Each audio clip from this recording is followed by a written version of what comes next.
જો કે તમે અગાઉના ધોરણમાં પ્રાકૃતિક સંખ્યાઓ, પૂર્ણ સંખ્યાઓ, પૂર્ણાંક સંખ્યાઓ, સમય સંખ્યાઓ ત્યાં સુધીનો અભ્યાસ કરી ચૂક્યા છો. એનાથી આજે આગળ વાસ્તવિક સંખ્યાઓ કે જેની અંદર એન, ઝેડ, ક્યુ બધી જ સંખ્યાઓ આવી જાય એવી સંખ્યાઓને આપણે વાસ્તવિક સંખ્યાઓ કહીએ છીએ, કે જેમાં અસમય સંખ્યા પણ આવે છે. સમય સંખ્યાનો ગણ હોય એમાં માત્ર સમય સંખ્યા સુધીનું આવે, અસમય સંખ્યા નથી આવતી. પણ વાસ્તવિક સંખ્યાની અંદર બધી જ સંખ્યાઓ સમય, અસમય, પૂર્ણાંક, ધન, ઋણ બધી જ વસ્તુ, ટોટલી બધી જ વસ્તુઓ જે છે એ તમામ સંખ્યાઓ વાસ્તવિક સંખ્યાની અંદર આવે છે. હવે મિત્રો, વાસ્તવિક સંખ્યાઓ જે છે એમાં પહેલો ટોપિક જે છે આપણો પ્રમેય 1.1 આવે છે, જેને યુક્લિડનું ભાગાકારનું પૂર્વ પ્રમેય કહેવામાં આવે છે. હવે યુક્લિડનું ભાગાકારનું પૂર્વ પ્રમેય એવું કહેવા માંગે છે કે આપેલ ધન પૂર્ણાંકો આપણે કોઈ પણ એ અને બી લઈએ. અત્યારે આપણે ધારી લઈએ છીએ કે કોઈ પણ બે ધન પૂર્ણાંકો, એક એ છે અને એક બી છે. એ અને બીને સંગત અનન્ય અનઋણ પૂર્ણાંકો, અનન્ય એટલે એક અને માત્ર એક, અને અનઋણ એટલે ઋણ સિવાયની, ઋણ નહીં, એવા પૂર્ણાંકો ક્યુ અને આર મળે છે, કે જેથી એ બરાબર બીક્યુ પ્લસ આર થાય, જ્યાં આર જે છે એ 0 અથવા 0થી મોટા છે અને બી કરતાં નાના છે. હવે મિત્રો, આ વસ્તુ જે આપણે જૂની શીખી ગયા છીએ અગાઉના ધોરણમાં, કે આપણે દાખલા તરીકે આપણે કોઈ ભાગાકાર કરીએ તો ભાગાકારની અંદર અહીંયા જે હોય એને આપણે ભાજ્ય કહીએ છીએ. અહીંયા જે આવે જેના વડે આપણે ભાગાકાર કરવાનો છે એને આપણે ભાજક કહીએ છીએ. જવાબ જે આવે એને ભાગફળ કહીએ છીએ, અને શેષ નીચે જે છેલ્લે બાકી વધે છે એને આપણે શેષ કહીએ છીએ. તો અહીંયા જે ભાજ્ય છે એને આપણે એ વડે દર્શાવીએ છીએ, ભાજક છે એને આપણે બી વડે દર્શાવીએ છીએ, ભાગફળ છે એને આપણે ક્યુ તરીકે દર્શાવીએ છીએ, અને શેષ છે એને આર તરીકે દર્શાવીએ છીએ. તો આપણે અગાઉ શીખી ગયા છીએ એવી જ રીતે કે ભાજ્ય બરાબર ભાજક ગુણ્યા ભાગફળ વત્તા શેષ. ચાલો આની અંદર હવે ભાજ્ય, તો ભાજ્ય એ છે એટલે એ, ભાજક એટલે બી, ભાગફળ એટલે ક્યુ, અને શેષ એટલે આર. તો મિત્રો, અહીંયા જે યુક્લિડનું જે આપણને સ્વરૂપ મળ્યું હતું એ બરાબર બીક્યુ પ્લસ આર, એ આપણને મળી જાય છે. હવે આપણે જે આર એટલે કે જે શેષ છે એ મિત્રો હંમેશા ભાજક હોય એનાથી તો વધારે જ આવે. ભાજક જેટલી પણ ન આવે, ભાજકથી વધારે આવે તો ભાજક બી છે. એટલે આપણે અહીંયા આર જે શેષ જે છે એ ભાજક જે છે એનાથી વધારે, ભાજક જેટલી પણ ન હોય એટલે આપણે અહીંયા ઇક્વલ લેસ ધેન નથી લેતા મિત્રો, માત્ર લેસ ધેન જ લઈએ છીએ. એટલે કે શેષ જે છે એ બી કરતા, એટલે કે બી એટલે ભાજક મિત્રો, ભાજક કરતા હંમેશા શેષ નાની જ હોય છે. અને શેષ જે છે એ 0 પણ હોઈ શકે અને 0થી વધારે પણ હોઈ શકે. મિત્રો, આપણે ઘણા બધા ભાગાકાર કર્યા જ છે.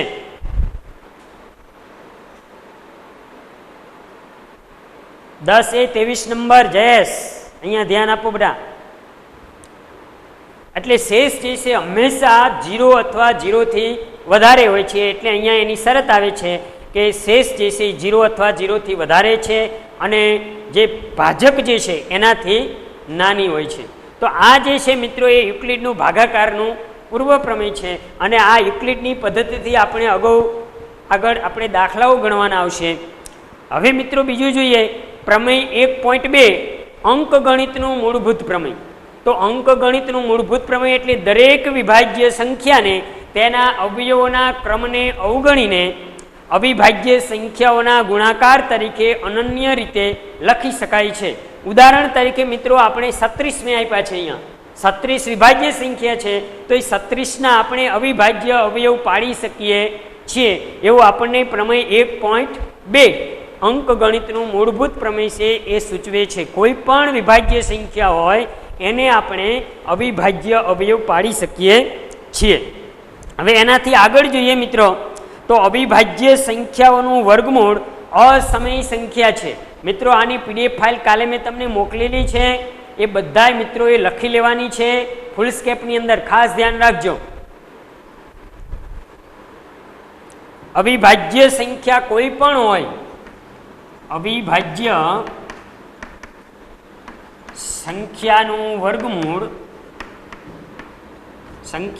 વર્ગમૂળ અસમય સંખ્યા છે. અસમય સંખ્યા છે. ઉદાહરણ તરીકે આપણે મિત્રો જોવું હોય તો વર્ગમૂળ 5 છે એ અવિભાજ્ય સંખ્યા છે, એનું વર્ગમૂળ આપણે લઈએ વર્ગમૂળ 5, તો આ અસમય સંખ્યા મળે છે આપણને. ચાલો એવી જ રીતે મિત્રો આગળ જોઈએ તો સમય વત્તા અસમય, સમય વત્તા અસમય, આ બંનેનો સરવાળો આપણે કરીએ, સમય વત્તા અસમય, તો આપણને અસમય સંખ્યા મળે છે. ઉદાહરણ તરીકે આપણે મિત્રો જોવું હોય તો સમય સંખ્યા 3 અને અસમય સંખ્યા વર્ગમૂળ 5, તો આપણને આ સંખ્યા જે મળે છે તે અસમય સંખ્યા મળે છે.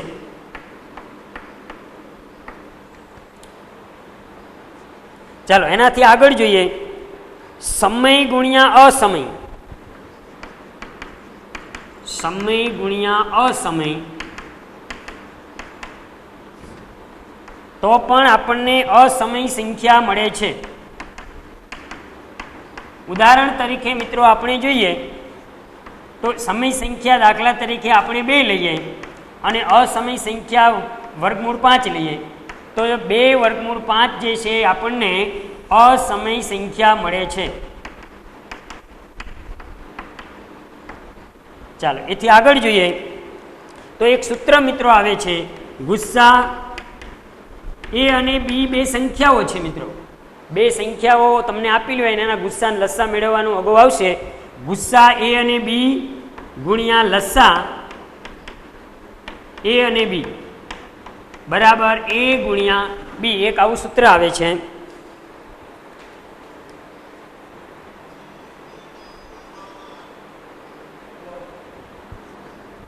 પછી એક બીજું સૂત્ર છે લસ્સા એબીસી બરાબર મિત્રો, એ તમારે ડાયરેક્ટ જે કાલે મેં જે પીડીએફ ફાઇલ મોકલી છે એમાં જોઈ અને તમારે પાકું કરી લેવાનું. પછી બીજા અવયવો પાડવાની વાત કરેલી છે. બીજું હવે આપણે અસમય સંખ્યા જેને પી છેદમાં ક્યુ સ્વરૂપમાં દર્શાવી શકાય એને અસમય સંખ્યા કહે છે.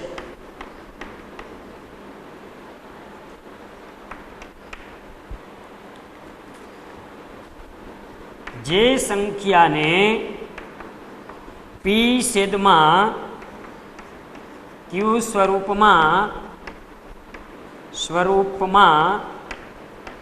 ન લખી શકાય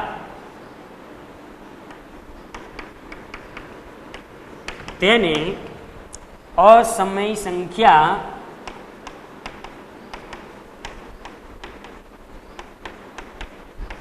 કહે છે.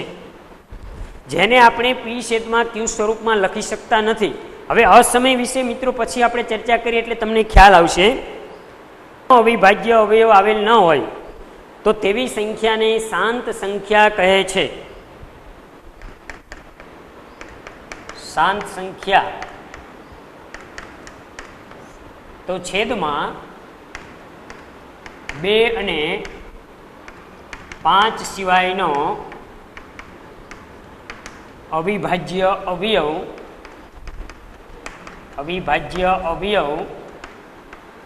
આવેલ ન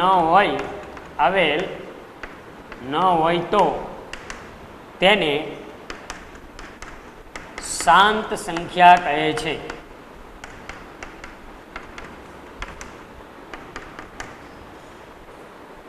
પછી અનંત સંખ્યા આવશે.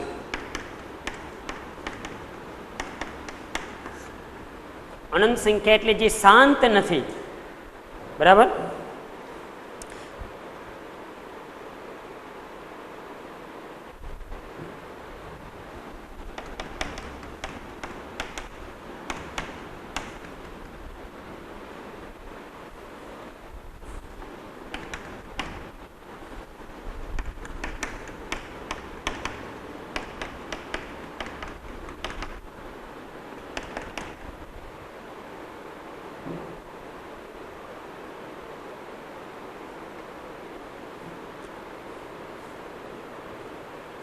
હવે સમય અને અસમય સંખ્યા મિત્રો જે છે એનો ભેદ આપણે જોઈએ તો જો અનંત અસમય સંખ્યા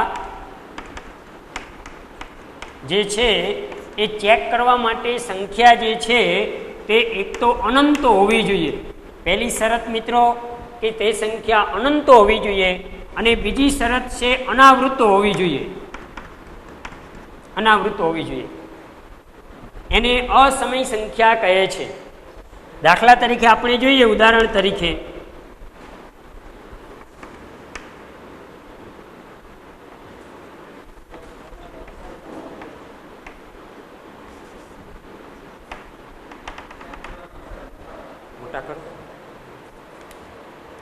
ચાલો હવે ઉદાહરણ તરીકે આપણે જોઈએ તો 5 પોઈન્ટ પછી 1 2 4 5 6 7 3 2 4 1 આવી રીતે સંખ્યા હોય તો હવે આપણે જોઈએ તો અસમય અનંત, તો પાછળ ડોટ ડોટ કરેલું છે એટલે અનંત છે. બીજું અનાવૃત એટલે શું? આ બધા વિદ્યાર્થીઓને તકલીફ પડે છે. અનાવૃત કોને કહેવાય? અનાવૃત એટલે પોઈન્ટ પછી જે સંખ્યાઓ આવેલી છે એ વ્યવસ્થિત ન હોય, પુનરાવર્તન ન થતું હોય મિત્રો, એકને એક સંખ્યાનું વારંવાર એ જ સ્વરૂપે પુનરાવર્તન ન થતું હોય, એટલે વ્યવસ્થિત ન હોય, બરાબર, તો એને અનાવૃત કહેવામાં આવે છે.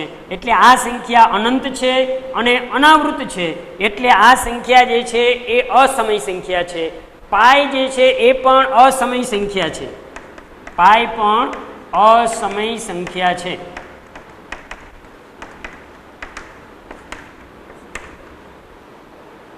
હવે સમય માટેની શરત જે છે મિત્રો એ અનંત હોય તોય ભલે, અનંત ન હોય તોય ભલે, પણ જે બીજી શરત જે છે અસમય માટે અનાવૃત, જ્યારે સમય માટે આવૃત હોવી જોઈએ.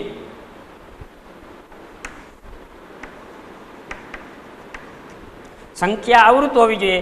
દાખલા તરીકે 2.313, ઉદાહરણ તરીકે આપણે જોઈએ તો 2.313, તો અહીંયા જે સંખ્યા છે એ અનંત નથી. જો અનંત હોય અને અનાવૃત હોય તો જ અસમય, બાકી બધી જ તમારે સમયમાં લઈ લેવાની. સમય ચેક કરવા માટે અસમય ચેક કરી લેવી સરળ રહેશે તમારે, કે ભાઈ અસમય છે, અનંત છે, અનાવૃત છે તો અસમય, બરાબર. આ એકેય શરતોનું જો પાલન ના થતું હોય તો એને આપણે સમય કહીએ છીએ. ઉદાહરણ તરીકે 2.313. બીજું ઉદાહરણ મિત્રો આપણે જોઈએ તો 5.12 ડોટ ડોટ ડોટ, જેને આપણે 5.12 ની ઉપર લીટો એને આપણે 12 કહીએ છીએ. તો 5.12 તો 12 જે આવે છે તે એક જ અંક 12 પુનરાવર્તન થાય છે. પુનરાવર્તન થાય છે એટલે આવૃત છે, એટલે આવૃત આવે છે ત્યારે આપણે એને સમય સંખ્યા કહીએ છીએ. 12 વારંવાર આવે છે એટલે આપણે 5.12 ઉપર લીટું એને પણ 12 વંચાય છે. અને પાય જે છે, બરાબર, એને અબૈજિક અસમય સંખ્યા તરીકે આપણે ઓળખીએ છીએ. યુક્લિડની ભાગ પ્રવિધિનો ઉપયોગ કરી 4052 અને 12576 નો ગુસ્સા શોધો. મિત્રો, યુક્લિડની પદ્ધતિથી માત્ર આપણે ગુસ્સા જ મેળવી શકીએ છીએ, લસ્સા મેળવી શકતા નથી. હવે યુક્લિડની ભાગ પ્રવિધિથી આપણે ગુસ્સા કેવી રીતે મેળવી શકાય, તો એના માટે મિત્રો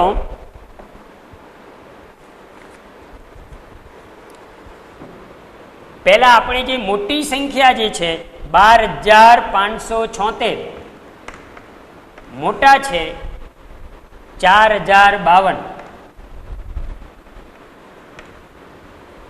મોટી સંખ્યા છે 12576 અને નાના છે 4052. પહેલા શું આપ્યું બીજું શું આપ્યું એને જોવાનું. પહેલા મોટી સંખ્યા લખવાની, બરાબર, પછી ગ્રેટર ધેન કરી અને પછી નાની સંખ્યા લખવાની. હવે તમારે યુક્લિડની પદ્ધતિથી કેવી રીતે ભાગાકાર કરી શકાય, તો હમણાં આપણે સ્વરૂપ જોયું હતું યુક્લિડની ભાગ પ્રવિધિનું, પ્રમેય 1.1 કે a બરાબર BQ + R. તો એ પ્રમાણે આપણે કરવું હોય તો આ 12576 બરાબર 4052 કરવાના. બરાબર મિત્રો સમજો, તમે એક જ દાખલો હું ગણીશ બધી જ રીતના. એક રીત તમારે જોઈ લેવાની, એમાં સમજી લેવાનું, પછી એના જેવા બીજા દાખલા હું તમને આપીશ હોમવર્કમાં કરવા માટે. 12576 કરવાના. પહેલા ટૂંકમાં એ મોટી સંખ્યા લખવાની, પછી બરાબર કરવાના, પછી નાની સંખ્યા લખવાની, પછી તમારે આ બંનેનો ભાગાકાર કરવાનો છે મિત્રો. બંનેનો ભાગાકાર કરીએ આપણે.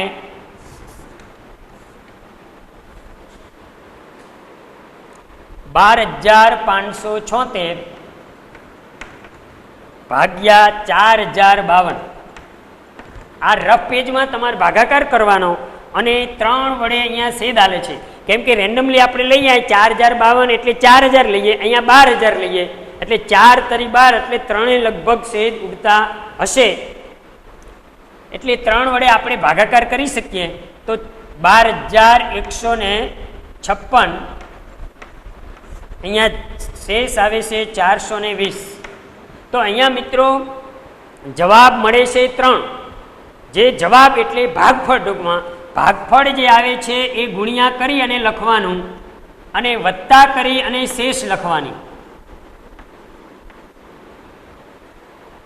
ખાસ ધ્યાન રાખજો મિત્રો, બધા દાખલામાં આવું જ કરવાનું આવશે યુક્લિડની ભાગ પ્રવિધિથી ગુસ્સા મેળવવા માટે. મોટી સંખ્યા પહેલાં લખવાની, પછી બરાબર લખવાના, પછી નાની સંખ્યા લખવાની, પછી આ બંનેનો ભાગાકાર કરવાનો. ભાગાકાર દશાંશમાં નથી કરવાનો, ભાગાકાર કરી અને પછી જે ભાગફળ મળે છે એ ગુણાકાર કરીને લખવાનું ભાગફળ, અને વત્તા કરી અને શેષ લખવાની. હવે તમારે આગળ જવાનું. આ જે પહેલા બરાબર પછી જે પહેલું આવે છે 4052 એ પાછા અહીંયા લખવાના, અને આ છેલ્લું જે આવે છે શેષ એ બરાબર કરીને લખવાની. ચાલો આ બે વચ્ચે પાછો ફરીથી ભાગાકાર કરવાનો મિત્રો. 4052 ભાગ્યા 420. આ જે ભાગાકાર કર્યો એવી જ રીતે ફરીથી ભાગાકાર આ બંનેનો કરવાનો. જે જવાબ આવે મિત્રો, જવાબ તમારે આવે છે 9, અને વત્તા શેષ આવે છે 272. અત્યારે મિત્રો હું બધા ભાગાકાર નહીં કરું, કેમ કે ભાગાકાર તો તમને આવડતા જ હોય એટલે આપણો સમય ના બગડે.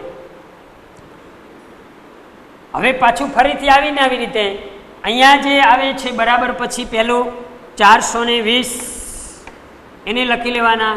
અહીંયા જે છેલ્લું જે શેષ છે એને બરાબર કરીને લખવાનું.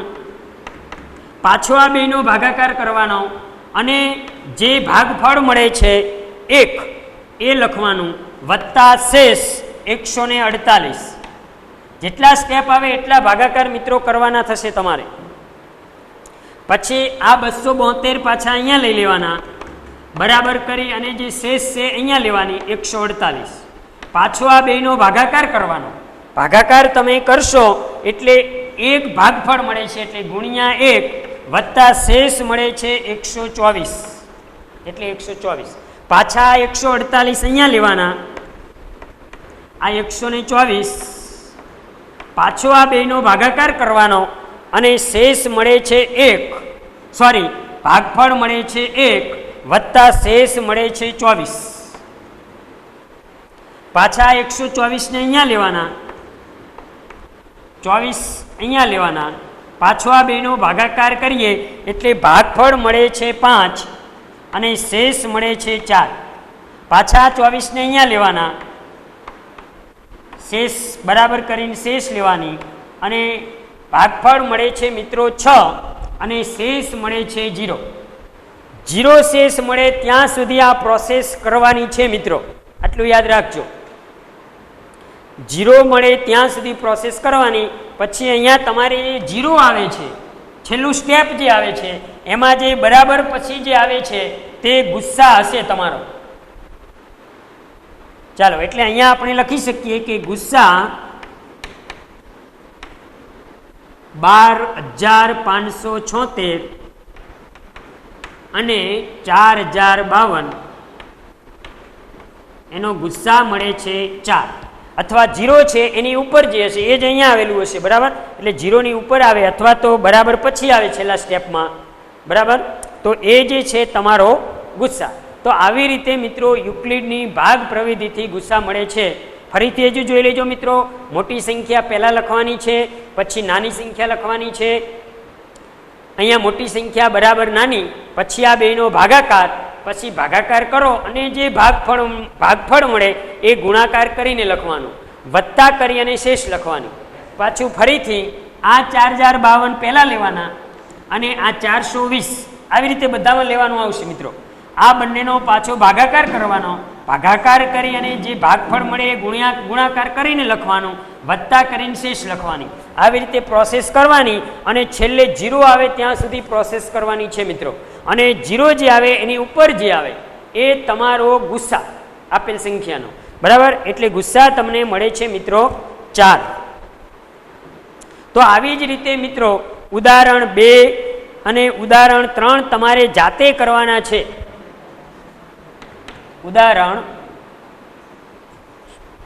મિત્રો આપણે ઉદાહરણ અહીંયા ગણશું.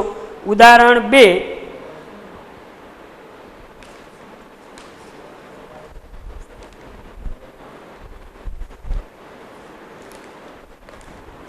ચાલો હવે આપણે ઉદાહરણ 2 જોઈએ.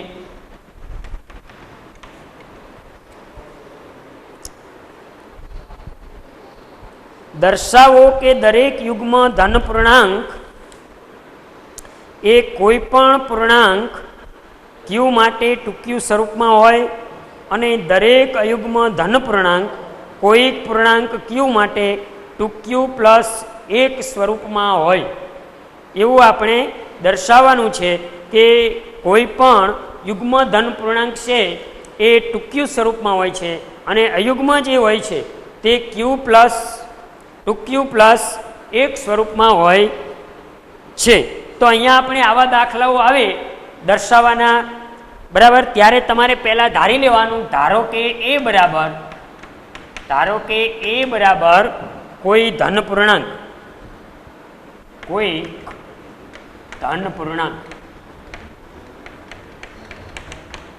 અને બી બરાબર, હવે આપણે જે દર્શાવવાનું છે ટૂંક્યું સ્વરૂપ છે અને ટૂંક્યું પ્લસ 1 સ્વરૂપ છે, એટલે ત્યાં એ બી બરાબર આપણે 2 લઈ લેવાના. ત્યાં ટૂંક્યું છે અને ટૂંક્યું પ્લસ 1 છે, એટલે આપણે અહીંયા બી બરાબર 2 લેવાના છે. હવે યુક્લિડની ભાગ પ્રવિધિ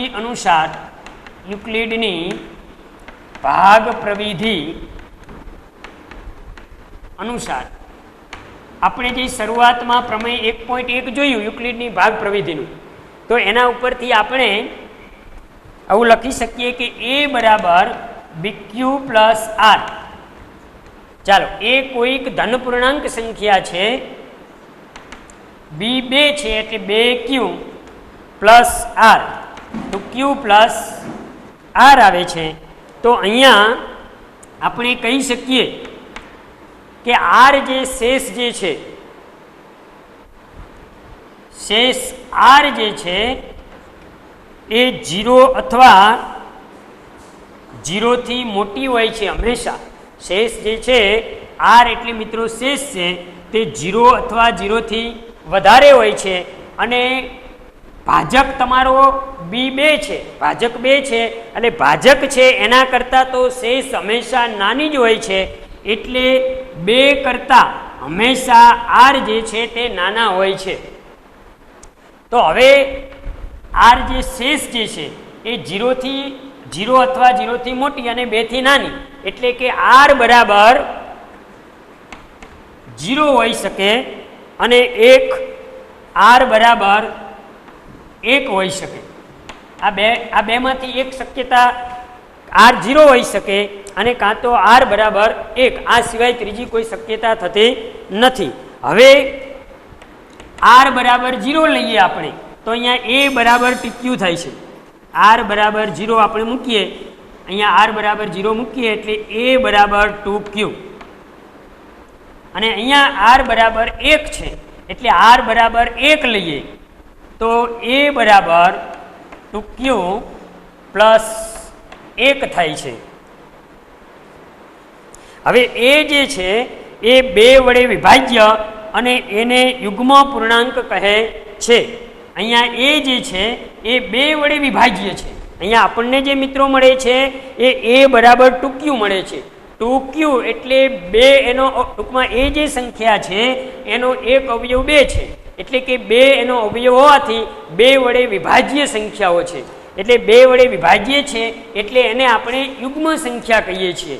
એટલે આપણને જે મળે છે એ બરાબર 2q, એ કોઈ પણ યુગ્મ સંખ્યા માટે એ બરાબર 2q સ્વરૂપ મળે છે. તેથી એ 2 વડે વિભાજ્ય અને એને યુગ્મ પૂર્ણાંક કહે છે.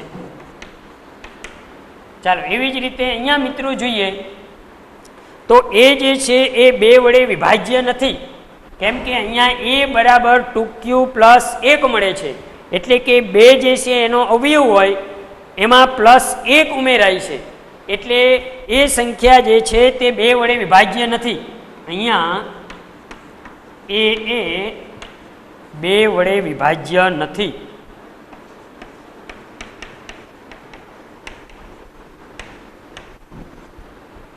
તથા એને 2 વડે ભાગતા શેષ 1 વધે છે. અહીંયા આપણે 2 વડે ભાગાકાર કરીએ એટલે 1 શેષ મળે છે, તેથી શેષ 1 મળે છે. આવા પૂર્ણાંક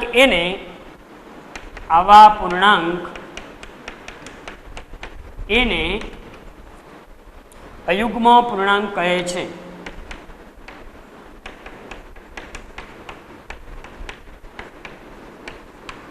તો આવી રીતે મિત્રો જો યુગ્મ સંખ્યાઓ હશે તો 2q સ્વરૂપમાં હશે, અને અયુગ્મ પૂર્ણાંક હશે તો એ બરાબર 2q પ્લસ 1 સ્વરૂપમાં હશે. ચાલો ઉદાહરણ 3 જે છે એ પણ આવી જ રીતે છે કે કોઈ પણ અયુગ્મ ધન પૂર્ણાંક એ કોઈક પૂર્ણાંક q માટે 4q પ્લસ 1 અથવા 4q પ્લસ 3 સ્વરૂપમાં લખી શકાય છે. અહીંયા માત્ર અયુગ્મ ધન પૂર્ણાંકની જ વાત કરી છે મિત્રો. અગાઉ જે દાખલો આપણે કર્યો ત્યાં યુગ્મ અને અયુગ્મ માટે 2 વાત કરી હતી. અયુગ્મ માટે જુદું હતું, યુગ્મ માટે પણ જુદું હતું. અહીંયા માત્ર જે વાત છે અયુગ્મ ધન પૂર્ણાંક માટેની છે, એટલે અહીંયા આપણે એ બરાબર ધારી લઈશું.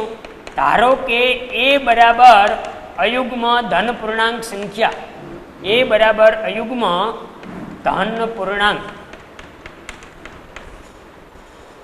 અને બી બરાબર મિત્રો અહીંયા 4 લેવાના છે, કેમ કે આપણે જે સ્વરૂપ કેવું બનાવવાનું છે એ પ્રમાણે જોવાનું. અહીંયા જે સ્વરૂપ બનાવવાનું છે 4q પ્લસ 1 અને 4q પ્લસ 3 સ્વરૂપ બનાવવાનું છે, એટલે અહીંયા એ બી બરાબર આપણે 4 લઈશું. હવે યુક્લિડની ભાગ પ્રવિધિ અનુસાર યુક્લિડની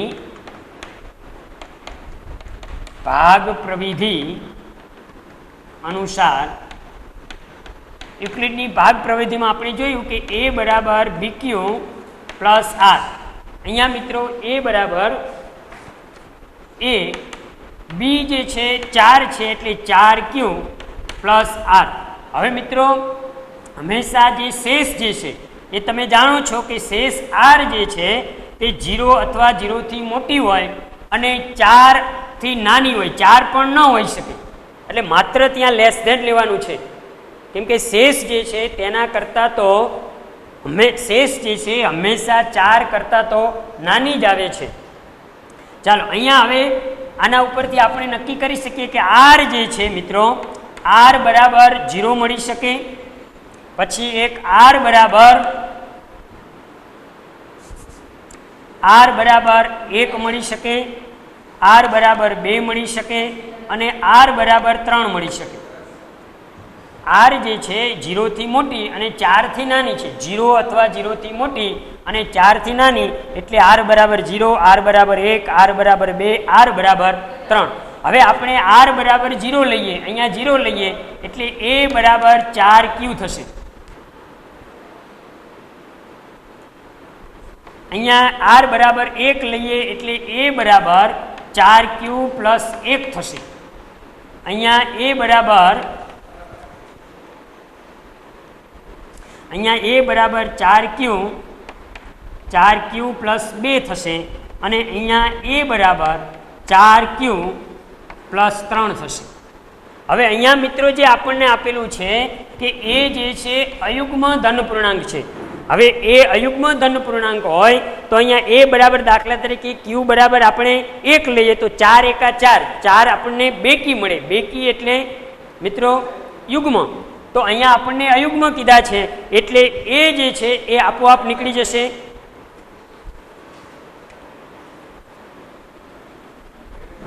અહીંયા એ અયુગ્મ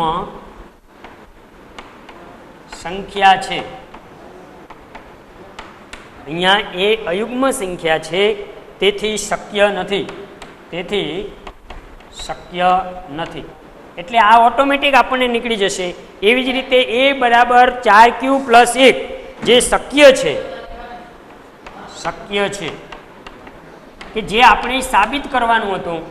પછી એ બરાબર 4q પ્લસ 2. હવે મિત્રો અહીંયા જો q બરાબર આપણે 1 લઈએ તો 4 એકા 4 ને 2 6 આપણને બેકી મળે. બેકી એટલે યુગ્મ, તો આપણને અહીંયા એ બરાબર અયુગ્મ કીધા છે એટલે અહીંયા એ અયુગ્મ સંખ્યા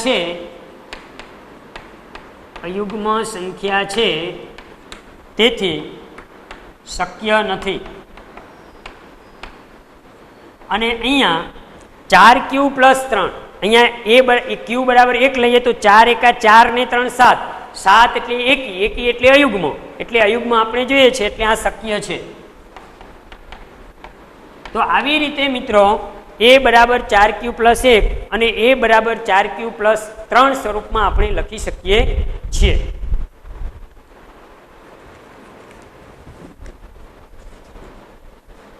ચાલો હવે ઉદાહરણ 4 જોઈએ મિત્રો.